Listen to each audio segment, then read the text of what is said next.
આજરોજ અમારી ટાકલીપાડા મુખ્ય પ્રાથમિક શાળા તાલુકો આહવા જિલ્લા ડાંગની અંદર વનભોજન કાર્યક્રમ રાખેલ છે. અમે દરેક બાળકો અને સ્ટાફ જે છે, અમારા શિક્ષકો ભાઈઓ બહેનો અને રસોડાનો સ્ટાફ છે, એ બધા મળીને આજે વનમાં જઈ રહ્યા છે. એક શિક્ષણના ભાગરૂપે વનભોજન કાર્યક્રમ રાખવાનો હોય છે, જે અંતર્ગત બાળકોને લઈને અમે વનમાં જઈએ છીએ અને ત્યાં જઈને સરસ મજાની રસોઈ બનાવવાની છે, બાળકો સાથે રમવાનું છે, બાળકોને આનંદ કરાવવાનો છે. એ હેતુથી અમે વનભોજન કાર્યક્રમ રાખેલ છે અને હવે વનભોજન કરવા માટે જંગલ તરફ પ્રયાણ કરી રહ્યા છીએ. બાળકો રેડી? ચલો લેટ્સ ગો.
અમે વનભોજન માટે વનની અંદર આવી ગયેલા છે. આ જુઓ, આ વડ સરસ મજાનો વડ છે અને વડની નીચે ઠંડક, બહુ ઠંડક છે. આ છાંયડો છે. અમારા સાહેબ પણ અહીંયા પધારી ગયા છે અને આ બાજુ રસોડાનું કામ ચાલુ થઈ ગયું છે. બાળકો દૂર દૂર સુધી પ્રસરી ગયા છે રમવા માટે અને રમવા તો જે રમે છે પછી અમે તમને બતાવીએ છીએ, પણ જે આયોજન છે એ આયોજન અમે ચાલુ કરી દીધું છે.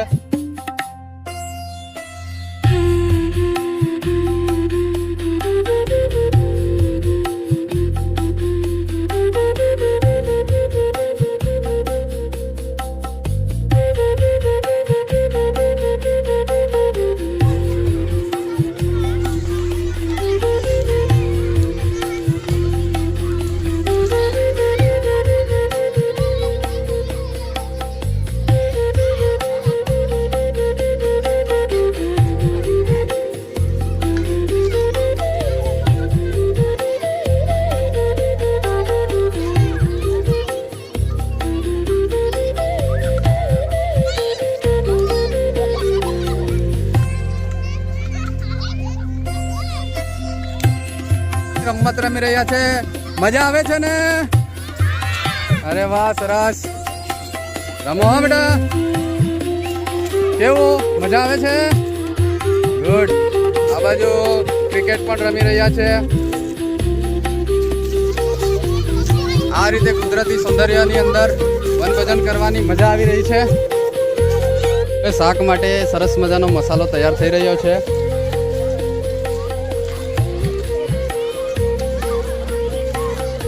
અમારા મુનેશભાઈ ખૂબ સરસ રસોઈ બનાવે છે. અમે ઘણીવાર એમના રસોઈનો આનંદ માણ્યો છે.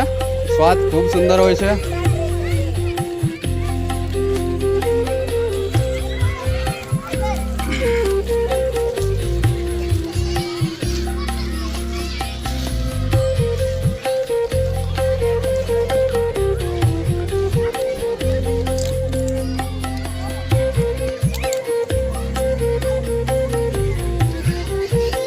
હવે મિક્સિંગ થઈ રહ્યો છે મસાલો, જબરદસ્ત. મહેન્દ્રભાઈ પણ સરસ મજાની સેવા કરી રહ્યા છે ફાળો લઈને. આ બાજુ આપણા કમલેશભાઈ અને રામદાસભાઈ ખમણની સુવિધા કરી રહ્યા છે. કટિંગ. કમલેશભાઈ કઈ કેવું છે? સરસ સરસ, વેરી ગુડ. અમારા બહેનો સરસ મજાની આ શું બનાવી રહ્યા છે? સલાડ. અંકિતાબેન સલાડ માસ્ટર છે. આ બાજુ બહેનો પણ સરસ મજાનું શાક સમાર રહ્યા છે.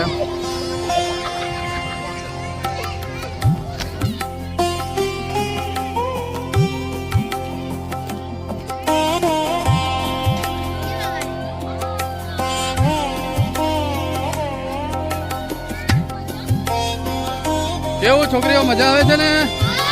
જાઓ, રમો મજા કરો, એન્જોય કરો. આ બાજુ શું કરી રહ્યા છે? સીટી વગાડો છો? કેવી રીતે વગાડી બતાવો બેટા. તો વનભોજન જ્યારે કરવા આવ્યા છે ત્યારે વનભોજનમાં બાળકો ખૂબ એન્જોય કરી રહ્યા છે. એન્જોયની સાથે સાથે આજે બાળકો પાસે કંઈક નવું જોવા મળ્યું. પાનમાંથી સીટી વગાડવાનું એ લોકોએ બનાવ્યું છે. હું તમને બતાવું છું કઈ રીતે એમણે શોધ કરી છે.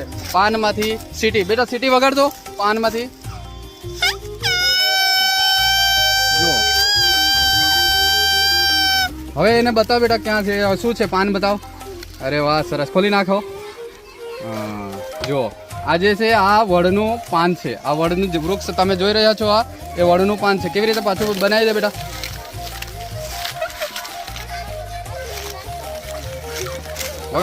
વાગે છે ને સરસ. જો આ રીતે અમારા ગામમાં જે સ્કૂલો છે સ્કૂલોના બાળકોની અંદર પણ એટલી સુસુપ્ત શક્તિઓ રહેલી છે કે જે કંઈક નવું નવું કરે છે. આજે આ બાળક પાસે નવું જાણવા મળ્યું, નવું શીખવા મળ્યું કે આ પાન વડના પાનમાંથી એક સીટી બનાવી છે.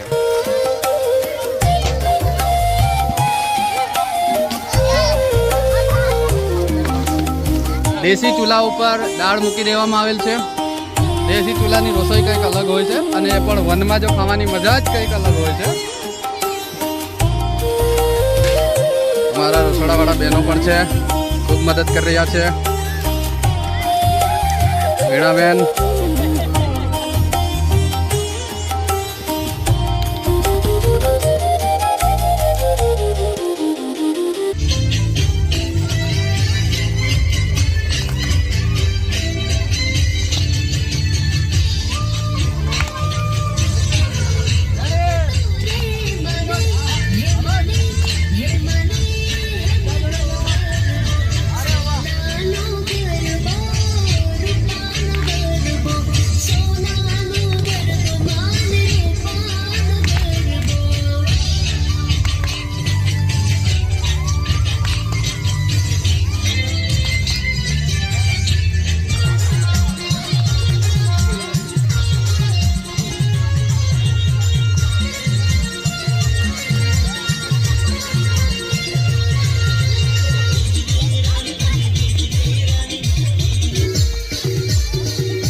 શાક વઘારવાનું ચાલુ થઈ ગયું છે.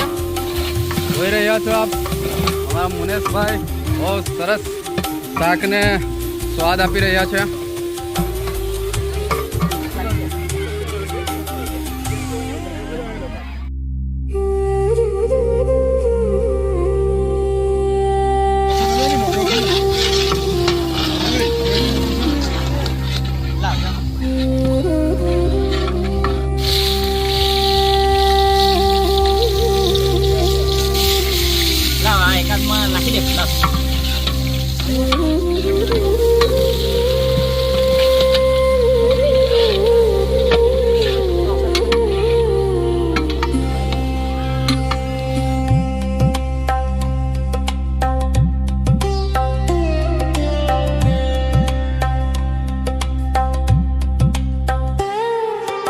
રસોઈ તૈયાર થઈ ગઈ છે. અમારી રસોઈ સરસ મજાની બની ગઈ છે. આ છે ખમણ, આ બાજુ સલાડ છે, આ બાજુ બુંદી છે, અહીંયા શાક છે. અરે વાહ, અહીંયા દાળ છે, આ બાજુ ચાવલ છે, ભાત.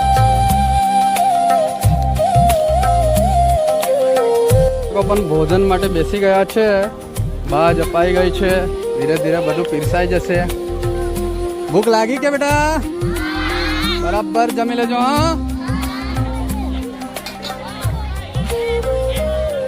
મજાનો વડલો છે ને વડલાની નીચે બાળકો જમવા બેઠા છે.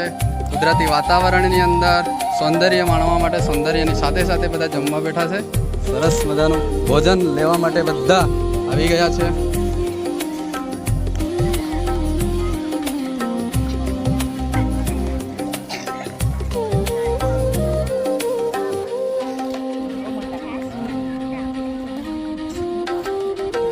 છાશ પણ બની ગઈ છે. સાહેબ ચાખી રહ્યા છે કેવી છાશ બની છે.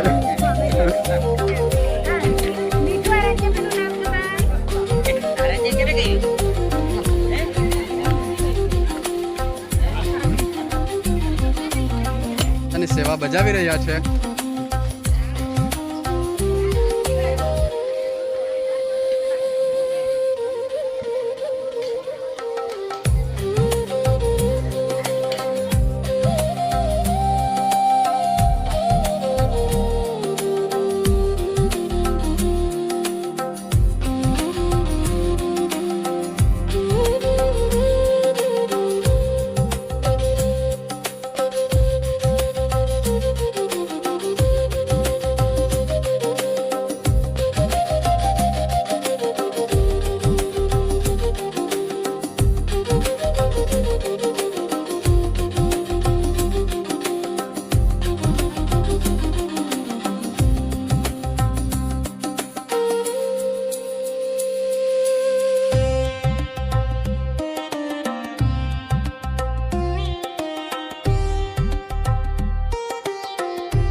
ફાઇનલી અમે જમવા બેસી ગયા છે. બધા શિક્ષક મિત્રો બધાએ જમી લીધું છે અને બાળકોએ પણ જમી લીધું છે. સરસ મજાનું ભોજન છે. સરસ મજાની શાક દાળ ઊંડી સરસ મજાના બધા મિત્રો જે બાકી હતા હવે જમે છે. બધા બધાને